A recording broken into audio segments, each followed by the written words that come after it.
Continuing from where we left off last time.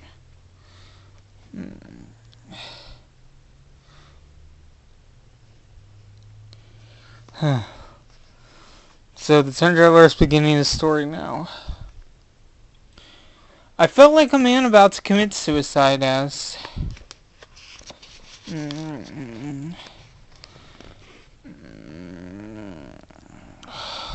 Yeah, because he's about to time travel for the first time. No. Yeah. Okay. As I got ready to test my machine, it was 10 o'clock this very morning, right down the hall in my lab. I gave the machine one last turn, tried all the screws again, and put one more drop of oil in the quartz rod. Then I seated myself in the saddle. Steady, I said to myself. This is it.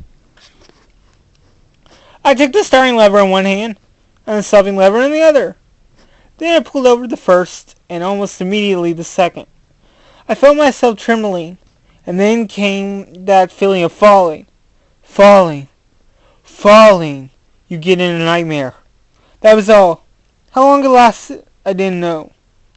What's this? I exclaimed to myself, coming awake. Everything in the lab looks exactly the same as before. Hasn't anything happened?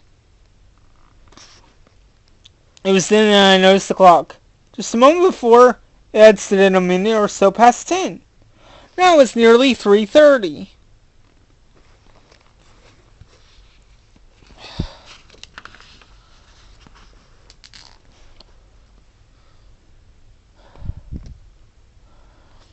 It's a success! It's a success!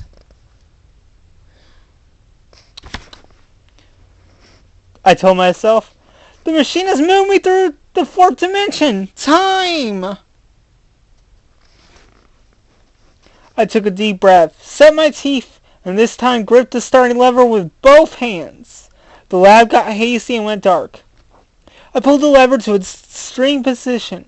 Night came, and in another moment, morning. The lab grew fainter and hazier. The next night came in very black, then day. Again, night again, day again, faster and faster each time. I had the sensation of a helpless and confused headlong movement as the lab seemed to drop away from me.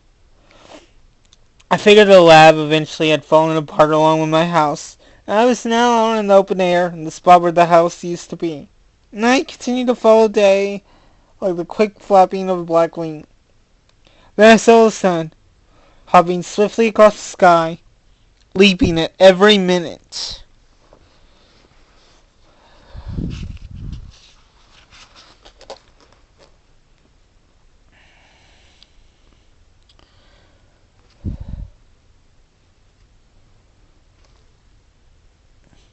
The moon spins through its quarters. How fast I'm traveling, I thought. And every minute is marking a day.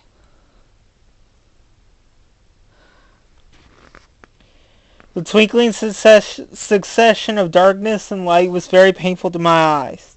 I saw the moon spinning through its quarters from new moon to full moon, and I had a faint glimpse of the circling stars. It's amazing that I haven't moved at all through space, I kept telling myself. Actually, I was still on the hillside on which this house now stands. It was time traveling that turned night and day into continuous grayness, and made the jerking sun a streak of fire, and the moon a faint wavy band. I saw trees growing and changing like puffs of smoke, greening, browning, spreading, shivering, and passing away. I saw buildings rise up, faint and fair, then pass like dreams. The hands on my speedometer went ever faster. The sun went up and down with such fantastic speed. Oh.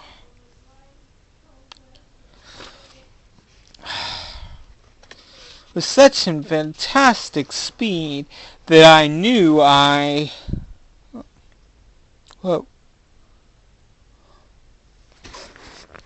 I was traveling at over a year a minute. 1900 AD? 2,000 AT? 10,000 AT? 50,000 AT? At first I thought hardly of stopping. Then all kinds of thoughts went through my head.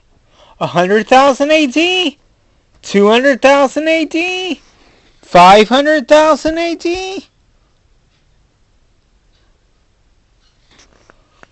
I wonder what's happened to the human race. What marvelous new advances on our civilization will I find? Next, I began to worry that something terrible would happen when I landed. What if some new building or other object now stands on the spot where my lab used to occupy? Might there be a collision that could blow both me and my machine into the great unknown? Finally, I had enough of wondering, of worrying, and of the falling feeling. In a mood of nervous impatience, I hit the stop lever hard.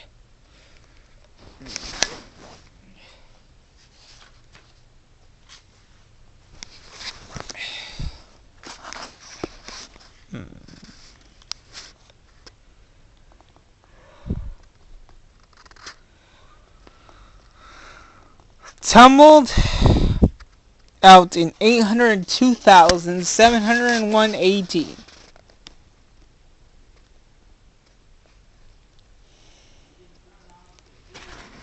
The date dial stood at 802,701 AD as the machine went tumbling over and over on its side. To the loud sound of thunder, I was flung out into the air. I think I was stunned for a moment. I found myself sprawled on the grassy lawn in front of the overturned craft. Hail was coming down around me, and it drove around the ground like smoke. Soon I was completely soaked. All I could see through the hazy downpour were clusters of purple rhododendron bushes. And a huge white marble figure. That's a pretty tall statue, I thought, judging by the birch tree next to it. The tree reaches up only to the statue's shoulder. The statue looked like a sphinx with hovering wings. Its sightless eyes seemed to be watching me. There was a faint shadow of a smile on its lips. The pedestal on which it stood was made of bronze, and it had turned green with age.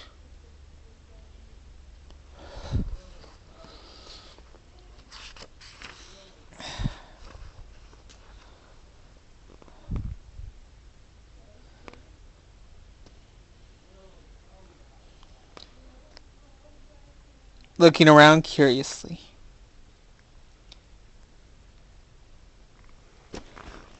New worries hit my mind. How has man developed? Has he become cruel and insensitive? What if I seem to them like some old world savage? What if they think of me as an animal, a foul creature to be killed? As the hail cleared and a blue summer sky appeared, I began to see other vast shapes. Huge buildings with tall columns. Panic came over me. I gotta straighten you out and get out of here! I hissed to my machine.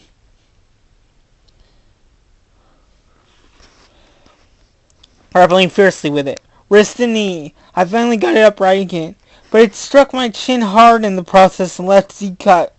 I was about to mount to take off when my courage came back. I looked around more curiously and less fearfully at this world of the future. High on the wall of the nearest building was a round opening. Inside the opening, several figures.